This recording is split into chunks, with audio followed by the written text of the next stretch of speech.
Hey, what's up guys? Gons here for the Face Like the Sun YouTube channel. Many reports came out yesterday talking about Mark Zuckerberg and Bill Gates, along with Bono of U2, pushing for universal internet access by the year 2020. Now, this is part of the 2030 agenda, and if you don't know what that is, check out my video called 2030 Agenda, the Pope Ushers in the New World Order, Sustainable Development. And basically the whole idea is to eradicate poverty, but the biggest question is at what cost? And does the UN pretty much control everything? And now that, they have the Pope's blessing, you have a religious arm of it, you have several nations all over the world who are part of this as well. So this is a huge push by the New World Order, Illuminati, technocrats, whatever you want to call it, for them to create a one world government. And within that is a one world religious system. And the best way to do it is to connect everyone onto the internet. Now, RT summarized it nice and short. Zuckerberg's Connect the World campaign partnered with One, Bono's anti-poverty organization,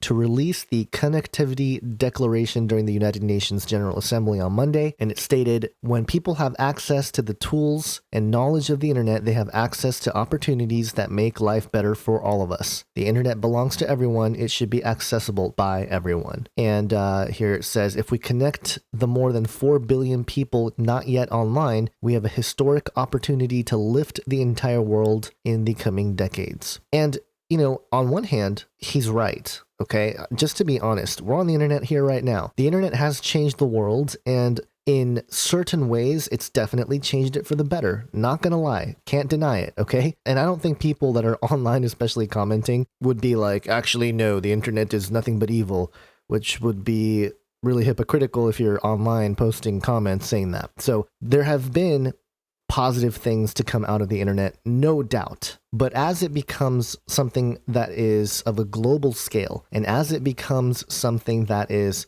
partnered with the agenda of the United Nations and all this stuff, eventually what's going to happen? It just reads exactly like what we read about in Revelation 13 about the mark of the beast. And I mentioned this in the last video, but there's something to it. Verse 16, the second beast required all people, small and great, rich and poor, free and slave, to receive a mark on their right hand or on their forehead so that no one could buy or sell unless he had the mark, the name of the beast, or the number of its name. Now, in conjunction with this mark of the beast is the image of the beast that's talked about right before, where basically, in my opinion, this is artificial intelligence, or if you want to call it sentience, or whatever that whole thing is, this whole AI singularity thing where machines become sentient and, basically become alive, so to speak. And, I've seen these commercials for Watson and how Watson is ready to, help cooperate with the world and all this stuff. And if you don't know who Watson is, just go type Jeopardy and Watson and you'll get a clue of what's going on there. But basically the image of the beast is an image where the second beast was permitted to give it breath so that the image would speak and cause all who refuse to worship it to be killed. And there's something to that. If you don't worship this AI singularity thing coming, then you can be killed. And in conjunction with that is the mark of the beast, that you can't buy or sell or trade or do anything unless you have the mark. Now, just as a side note, but it's terribly relevant, one of the first commentaries of the book of Revelation, actually the first commentary, was done by Saint Victorinus of Poetovio, and he has the Commentarius in Apocalypsin, and he goes through the book of Revelation and comments on it. On this passage about the image of the beast, here's what he says. The magicians also do this through the fugitive angels, and this one will also make it so that a golden image of Antichrist might be placed in the temple of Jerusalem, and a fugitive angel might enter there, and then he will give forth voices and oracles. Now, how is this relevant? Who created the internet? CERN. What is CERN doing? Trying to open portals, gateways into realms that may have fallen angels awaiting there? Just something to think about. Could it be that Victorinus, the first person to comment on the book of Revelation, was right, and that there will be fallen angels, one or many, that may enter the image, make it come to life, have breath. And so this whole artificial intelligence thing might be fallen angels manifesting on Earth through the internet. And that's why the mark of the beast is something that changes mankind at a fundamental level, where we literally abandon the image of God that we were created in, which is our identity. So this system that ties people in globally seems to be something that the internet could easily do, especially if you get everybody in the world to be part of the internet. Now, Bill and Melinda Gates Foundation is also part of this, and just look up vaccines and Bill and Melinda Gates, and that's a whole nother can of worms that I won't get into here. But also Jimmy Wales of Wikipedia also signed the declaration, and also Ibrahim, a Sudanese-British billionaire who rewards African leaders who demonstrate good governance with large cash payouts, which is kind of interesting. But it says here, Zuckerberg appeared at the United Nations on Saturday to advocate for the prioritization of global internet access and to explain how connecting the world's population to the internet is one of the most important issues of the generation. Quote, "Today, over half the people on this planet don't have access," Zuckerberg wrote in a joint New York Times op-ed with Bono. "That is not good for anyone, not for the disempowered and disconnected, and not for the other half whose commerce and security depends on having stable societies." Did you catch that? Not for the other half whose commerce and security depends on having stable societies. This sounds like a system that is going to require you to have in order to buy or sell. And the declaration itself, here it is. It's pretty brief, but it says here, "I call on leaders and innovators from all countries, industries, and communities to work together as one to make universal internet access a reality by 2020, as promised in the new global goals." So there you have it. It's kind of one of those things where it's going to happen, maybe not to the full extent by 2020, but definitely internet access will become more readily available to third world nations and, depleted countries and stuff like that who may not even have electricity at this point. And it's believed to be a positive thing, and it very well could be, and I think it would be in terms of getting people out of poverty, and there might be some good years ahead in terms of that. But ultimately, once everybody is tied into a global system, there's already talk about microchips. The Daily Mail yesterday reported microchipped super soldiers are already a reality. Book claims implants to combat PTSD and make military more resilient to warfare could be rolled out within a couple years. Okay? No doubt there's already stuff like this happening. Okay? DARPA has been working on technology to combat PTSD for years. Initially said it would start testing microchip soldiers' brains in 2019. After a year of testing, DARPA said they would seek FDA approval, but book claims tests are already underway, meaning it could be sooner. A microchip would monitor how brain shifts into anxiety and depression. It will then send electrical stimulation to correct abnormal brain pattern. Wow.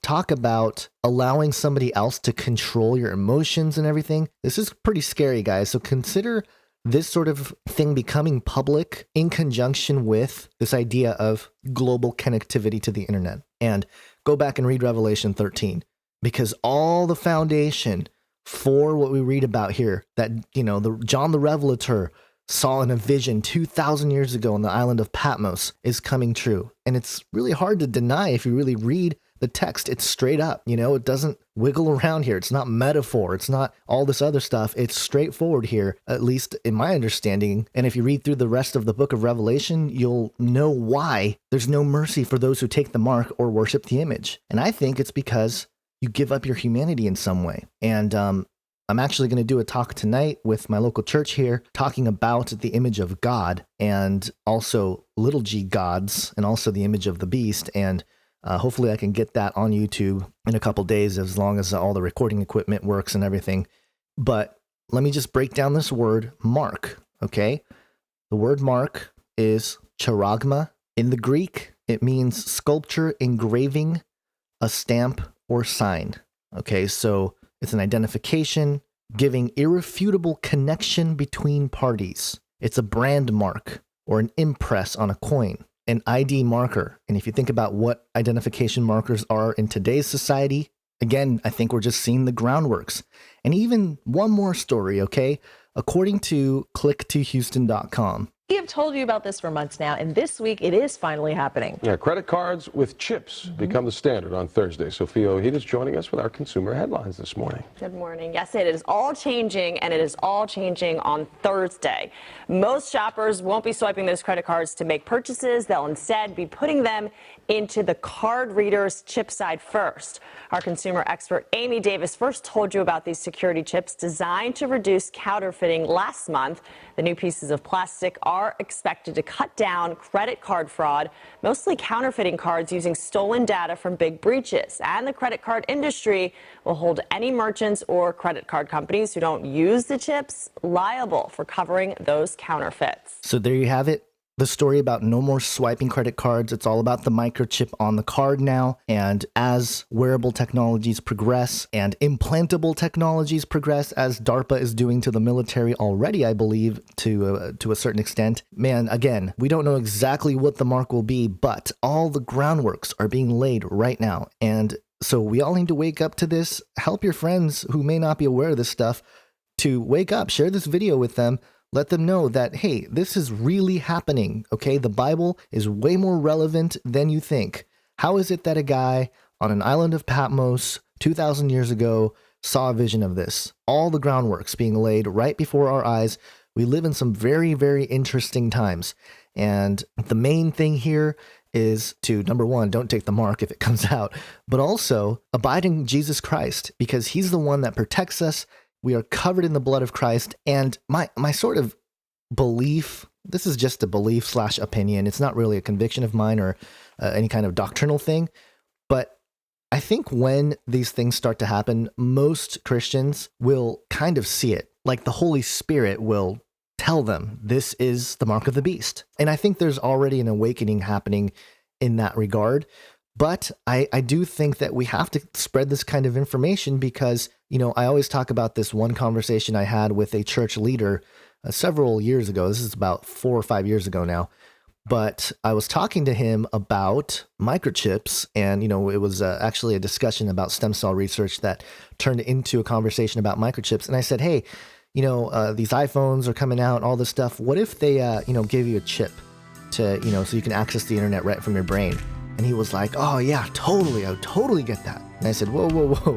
Hey, you know, I know technology is cool and all that, but don't you think that that's sort of jumping the gun a little bit? And he was like, well, maybe, I guess, you know.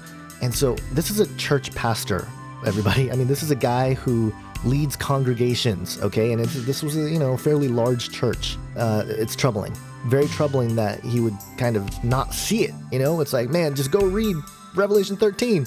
And anyway, if you want to know more about this stuff, dig around my YouTube channel. I have tons of videos that allude to this topic and many, many other topics to hopefully help you understand what's going on in this world through a biblical worldview. And so that's it for today, guys. Have an awesome day. God bless.